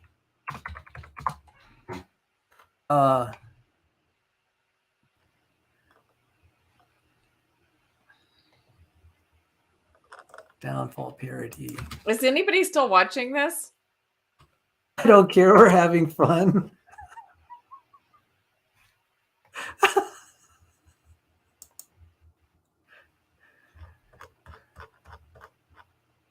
See, my goal was to reduce the number of my viewers. So,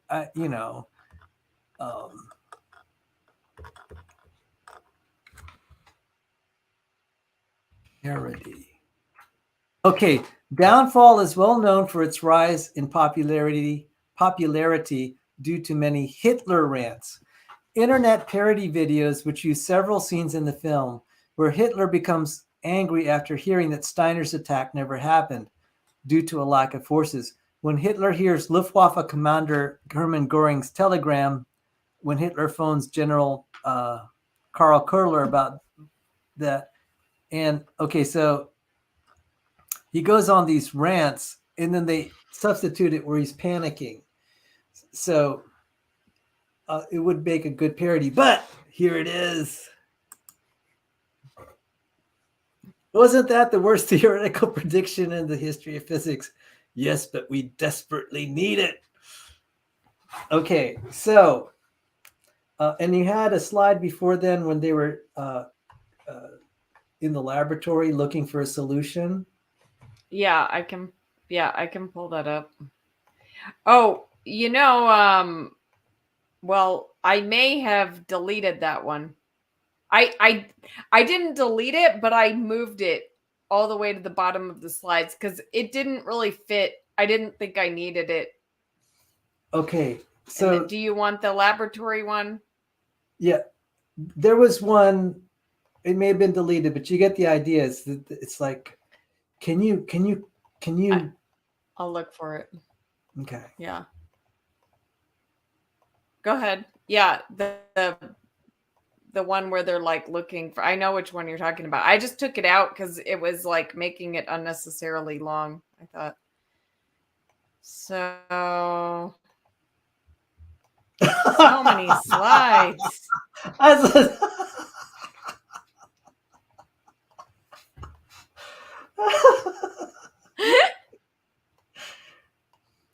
I'm now really sorry you took that one out. I'm sorry, Rebecca. I shouldn't have pressured you to take that out. That was so cute. No. Oh, you mean the dress? Yeah. No. I didn't understand it. I know. That's fine. It's a good slide, but it wasn't good for the time period. I hope I saved that slide. I might have just deleted it. I deleted it. Wait, did I? Hold on. I don't mind looking at your other Sal stuff. Oh, yeah. Oh, yeah. We had some of these other slides. All right. So, yeah, I guess I deleted it. Sorry. So we can go back to that. But, I mean, I can easily remake it. It's not a big deal.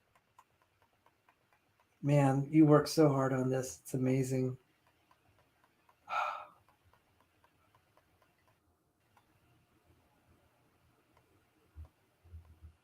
Yeah, you found some really good material. Oh my gosh.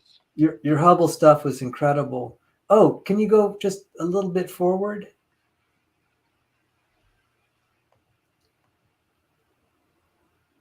This? Just one or two more with the two guys. The dark matter stuff? Okay, we've got a galaxy problem. The solution is who are those guys, by the way?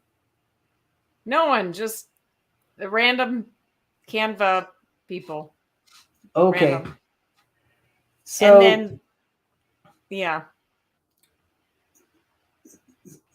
So if you can imagine like that earlier graph where you saw them in the lab, and maybe you have someone come in and say, okay, this is the size that we got from James Webb.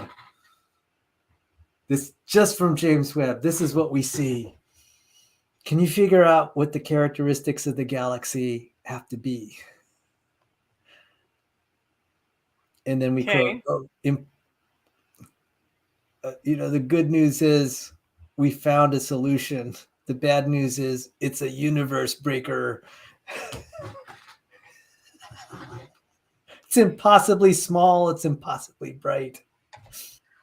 Now, we're not going to attribute that to the actual scientist because that would be a quote mine, but it's still kind of this, it's such similar words because it's the shock value. Oh, and Chilo's here. God bless you.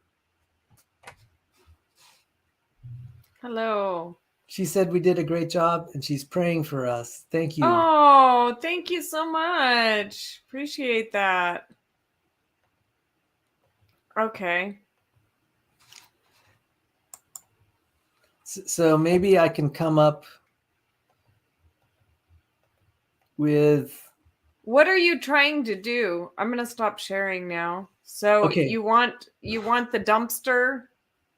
No, those pictures were kind of the idea of like the scientists saying we need a solution. Tell us what the solution is. Yeah. And then he's like just troubled that the solution that they came up with was terrible. Yeah, And but what said, are you wanting to do with the images? Like find some. I'm sorry. Find something. You want that a will, dumpster? Mm-hmm. No, we don't need a dumpster. We need Okay. guys that'll look. I like the idea of someone saying we desperately need something, or let me think. Can I give you the dialogue roughly? Sure. The dialogue is, I just got the size. I just got this picture from James Webb. Look at the size of that and look at how bright it is. Now you tell me how, given that, describe what it really, describe how big it really is and how bright it really is. And then the guys go off into the room. Hours later, they come out and said, "Sir, we have bad news. It's impossible. This is a universe breaker. It's impossibly bright and impossibly small." And then he says, "No, what can I do? We can't say that. Eric Lerner will call us out on it." It's like, well, I guess we have no choice. Release the data. And it's just, and that's the problem. And then we could, then we do the technical stuff because that dramatizes what they're facing. And because you found the quote, they said, we found impossible size galaxies of impossible density or whatever. We're not going to say that lobby actually said that, but it's still the same sentiment. But remember, Sal, that would be taking the quote out of context because remember that quote about the impossible galaxies is about the galaxy formation time and the galaxies being too big to have formed like that early. So can we attribute it to someone else, like Professor Quack? Or the wording is too similar that it might be attributed to Labe? Yeah, I wouldn't want to take that same quote and then use it, I mean, in a way that's like not the way he intended it. Like even if we're not attributing it to him, but it is, we are quoting him, right? So even if we don't say it's from him, we are still quoting him. Okay. I'm sorry, because I got this image of him getting the results and he's spitting his coffee out.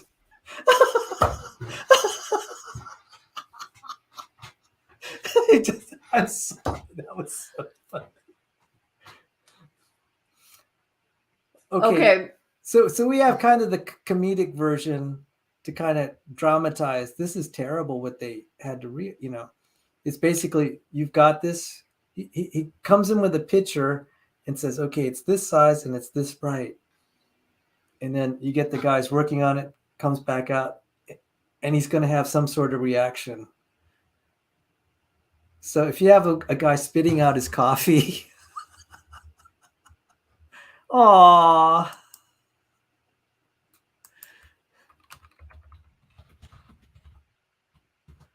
Oh, let's see.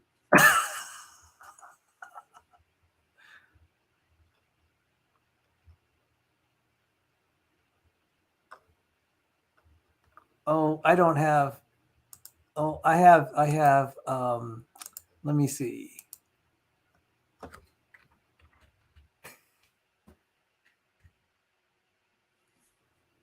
Okay, Rebecca, I'm sorry. You know I'm having too much fun at this. No, I know. I'm sorry I'm not laughing as much at your jokes. I'm sorry. You know what? No, that's good.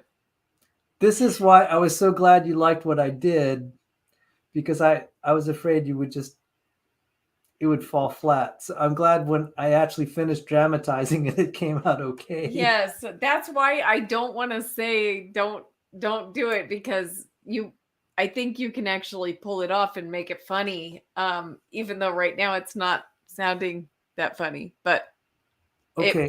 I believe in you, Sal. I believe in you. All right. It can be. I have enough that I could work on it. I mean, do you like the? Okay, we can get technical. I'd rather not do technical first, because sometimes if you're loosening it up a little bit, they'll understand what that this is a tragedy for them. And that picture of the guy spitting out coffee, it's like, okay, that's a little too close to Evo Live, but I think we could get away with it. It's like, no. All right. Yeah, no, if you're not saying what he said, then you can use the spitting out coffee. Sure. Okay. All right. So I will try to redo that, and maybe I won't have it ready by tomorrow morning, because Yeah. we're going to be, yeah. So we'll just have to postpone that for later. And not the sweetest things. Sheila said, you guys did amazing. Thank you. Thank you. But that's really all I had really for tonight. I think this was kind of painful, but our whole last 6 weeks was kind of like this. Do you want me to, like, can we use the one I just made? Do you think we can explain it using that tomorrow?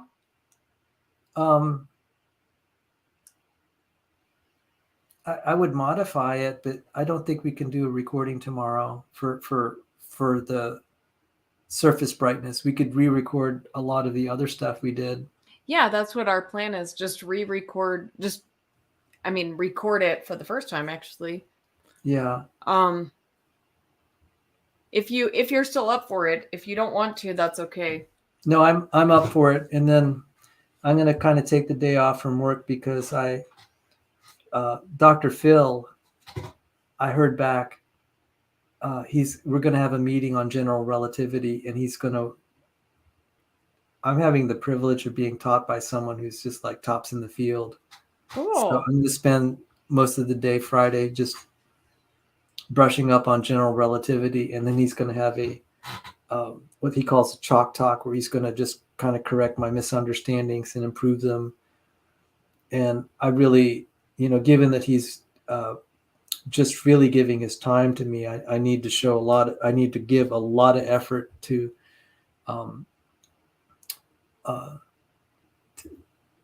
to prepare for the meeting. And then tomorrow night I have to meet with Dr. W over there in Sweden.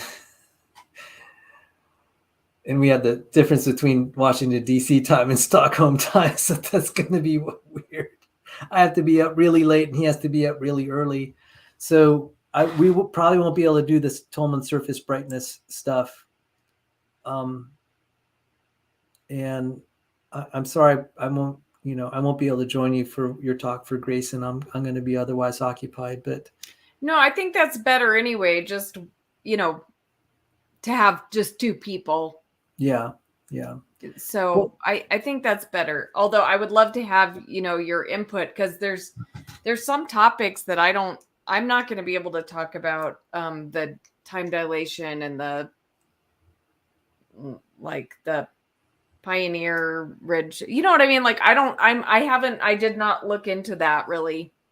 So I depended on you for that. Yeah. I almost need to watch the debate to see your segments, because I had focused so much on mine. I didn't have the privilege to really enjoy what you brought to the table, except the stuff that you brought to me that I ended up using that was really your stuff, that I kind of animated and cartoonized, that angular diameter one, I was like, oh man, that was just golden. You saw how badly I laughed when you showed it to me. Like, oh my goodness, we've won this debate on that one diagram. I was laughing so hard. I'm like, I thank know. you. I don't think I've seen you laugh that hard before. Is when I pulled up that diagram. You, you were like, wait a minute. Yeah, that was really Yeah. funny. I wish I So, had that on recording. yeah, my goodness. So, I really want to thank you. You've spent 2 hours with me to try to help me figure out how we're going to make a 1 minute presentation on surface bright, or 1 or 2 minute presentation on surface brightness. And it's enough for me to sketch this out, and then I'll run it by you sometime. What I still like is the projector, the first projector you had that showed the squares like quadrupling. And, I like that. To me, that one is the one that's like communicating the idea about the things getting bigger and dimmer. But we need to communicate that, but then along with how it gets to calculating it smaller. So, like, I'm hoping you can do something with that, like still keep that projector, but then either do another slide or somehow animate that slide. Okay. As you just said it, it came to my head. It came to my head. Okay, so the Big Bang is like the projector and the screen far apart. So I have to come up with an icon that says, the projector is very far apart. Projector like the 10x setting or something. There's something that will indicate magnification X, brightness down, or something like that. So we'll say one configuration is like the bigger but dimmer machine is the Big Bang, bigger but dimmer. And then the Euclidean is smaller but brighter machine. So I know it's late, but while you are here, it might be just to show the diagram that I had that I was working from. Oh, come on. I'm going to replace the projector here with some sort of icon that will say bigger and, some sort of machine that'll say bigger and dimmer. Okay. Transformer. And you could actually say, okay, it's going to, we're going to put this thing through the machine and then out pops the big. Something like that, the transformation. And then for this, we start out with this, we put it through the machine, and it ends up the same size because it's a very simple transformation. That's the first. If I animate it, like I did with the police radar gun, as it's going through the machine, the factory, it comes out on the other end, and this is what it'll look like. If it starts out this way, it goes through the Euclidean factory, it ends up like that. And for the Big Bang, if you start out with that, it goes through the Big Bang factory and ends up like that.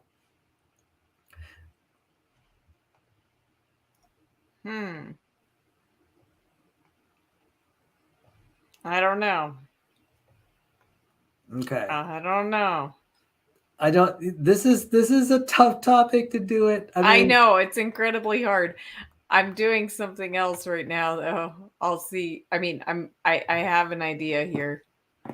Okay. Let's see if it works, but it might take me a minute. But we can go if you need to go, because. Well, we're kind of thinking about it now, and I'm kind of glad to see. By the way, your choice of some of the colors and all, I liked them, like where you had the James Webb Telescope. That was beautiful. And then the picture of the Andromeda Galaxy. Cool. Oh, you know what? It just occurred to me. I like the way you did that, where you say, instead of the red and the red, oh my goodness, this is going to be more embarrassing. Because I like your choice. If we start off with the Andromeda Galaxy, it goes through the Euclidean process. It looks like the Andromeda Galaxy. On the other end, and then for the Big Bang, we have to get some teeny tiny little thing, and then it looks like the Andromeda Galaxy on the other end here. But you have to start off with this funny looking. We have to put in Mighty Mouse or something.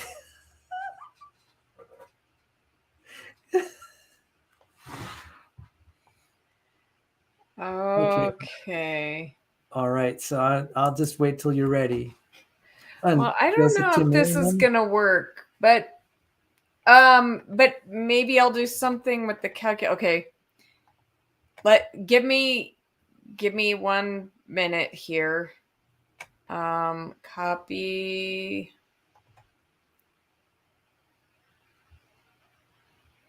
Well, the main thing is I'm trying to fit it on one slide.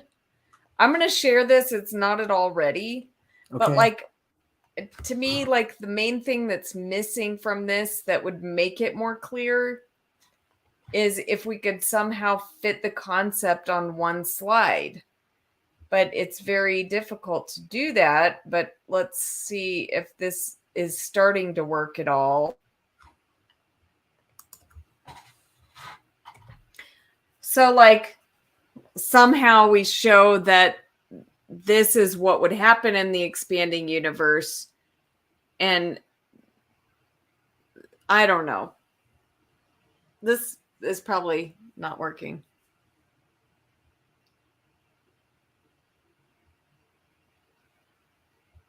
This is not working. Okay. Can you tell me what is what, though?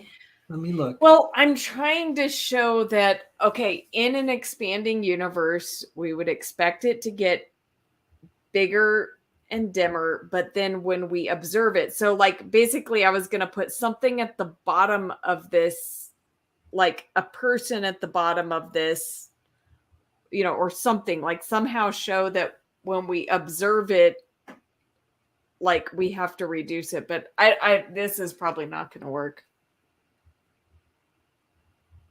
Yeah, that's not going to work. I'm just somehow wanting to get this whole concept on one slide, but it's probably too hard. It just, when you can see the whole picture of what's going on, it's really helpful. Okay, so I see that big galaxy in the middle. Yes.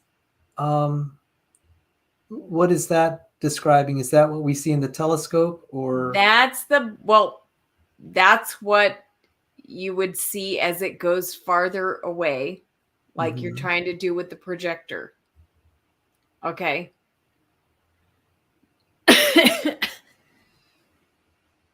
So somehow I'm trying to show what you're showing with that projector.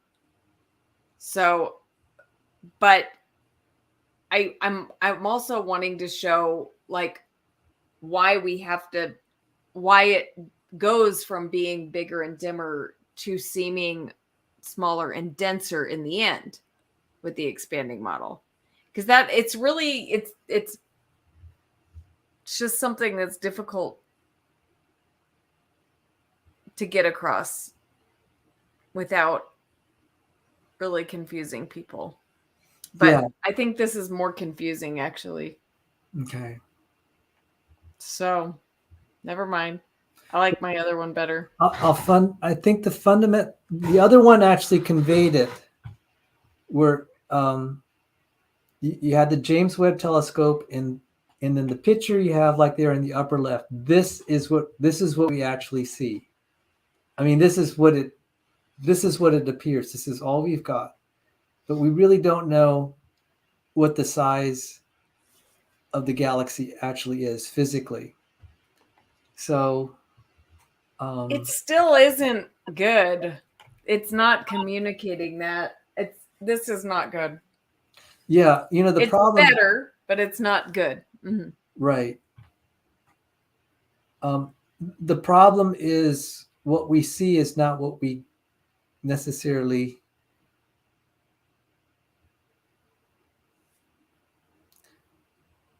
What we see, we have to figure out. This is so funny because in a normal Euclidean universe, it's very easy to kind of get an idea of how big it really is.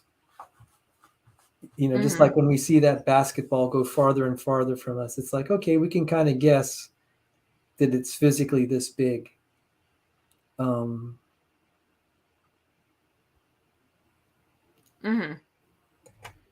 Because the angular diameter thing was really helpful because you could actually see the physical sizes. Yes. We have to translate to brightnesses. So Yes. maybe we could just start out with that basketball diagram and say, okay,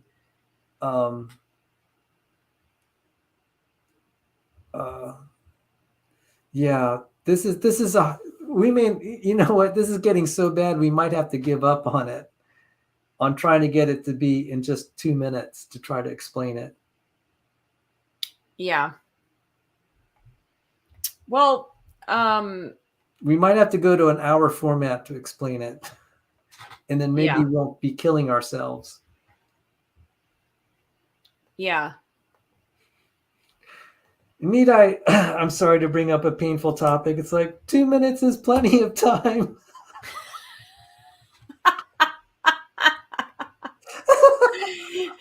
Well, you can say a lot in 2 minutes, right? Right.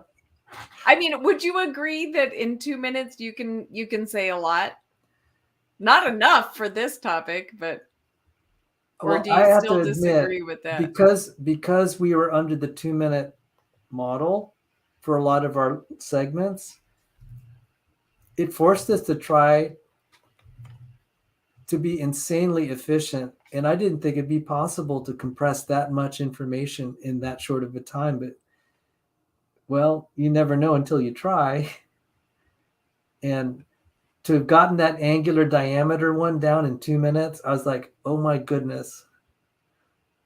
Because I was trying to explain it to you and we're just getting upset like we had a conversation about this length, about a whole hour. And we still couldn't figure out how to present the angular diameter one.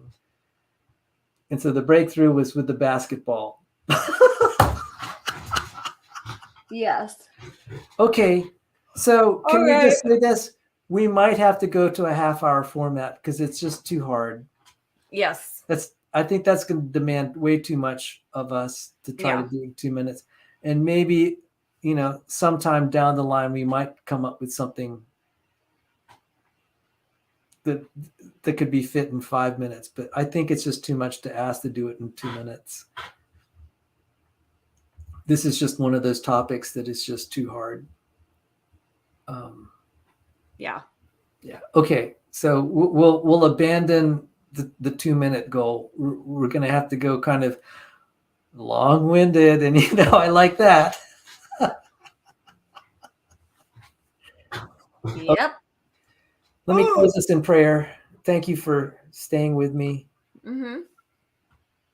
Heavenly Father, sometimes we just can't go beyond the laws of physics. I don't think the human brain can process a topic this difficult in so short a time. We've tried gallantly to assail this, and maybe it's just not going to be feasible. And so, there's sometimes we'll just have to say, can't, at this time, we don't have the ability to meet the goal that we had in mind. And maybe we just have to go for something that's going to be long formatted. We do thank you that the surface brightness problem is serious enough to destroy the Big Bang even on its own. We thank you've given us other tests. And Lord, if it pleases you, help us to finish the project on the surface brightness. But if not, Lord, we have other things to do. the most important thing is, Lord, how you've worked in people's lives and worked miracles in their lives. And, this is just, something else that's maybe not that important, but if you grant us success in this, then we thank you for that. But Lord, just help us to move on to other things in the interim. Let us not neglect the things that we have worked on so hard. Help us to record our segments. Help our debate to be shared and spread. And we thank you for the opportunity. We lift up James Coons, and we thank you for him. And we thank you for all the viewers that have watched what we have done. And please be with Rebekah tonight. And thank you. I could tell she's had a long day, and yet she's endured so hard to work on this session. I thank you for the sacrifice she's given. And be with us, Lord, always. And we offer this prayer in Jesus' name. Amen. Amen. So thank you so much, Rebekah. Thanks for suffering through this. God bless you. God bless you. Thank you. All right. Are you going to keep going? No, I'm gonna call it quits. Yeah. Okay. So I'm gonna practice for our recording session tomorrow. So I'll see you then, unless you want to cancel it.